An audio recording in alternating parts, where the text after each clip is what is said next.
Praise the lord.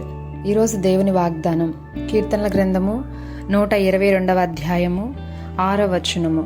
యెరూషలేము యొక్క క్షేమము కొరకు ప్రార్థన చేయుడి.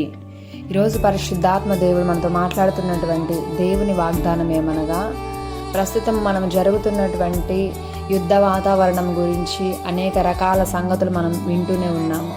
అయితే దేవుని పిల్లలముగా దేవుడు తన వాగ్దానం ఇచ్చినటువంటి ఆ దేశము కొరకు, యెరూషలేము యొక్క దేశము కొరకు ప్రార్థించవలసినటువంటి భారము, బాధ్యత మనందరి మీద కూడా ఉన్నది.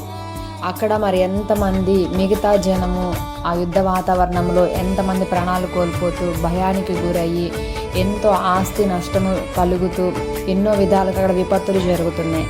కాబట్టి దాని కొరకు మనం దూరంగా ఉన్నాము, సేఫ్గా ఉన్నాము, మనకు ఎందుకులే అని మనము నిర్లక్ష్యముగా ఉండకూడదు.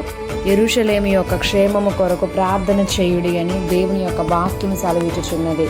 కాబట్టి దేవుని పిల్లలముగా క్రైస్తవులుగా ఉన్నటువంటి మనము మన అనేకమైనటువంటి విషయాల కొరకు విజ్ఞాపన చేయాలి.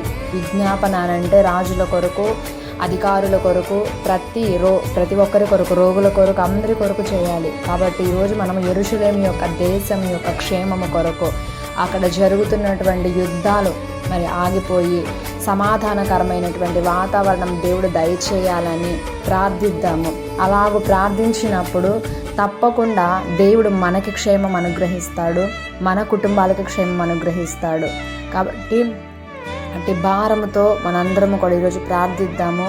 దేవుడిచ్చే క్షేమాన్ని మనందరము కూడా యేసు నామములో పొందుకొందుము గాక. ఆమేన్.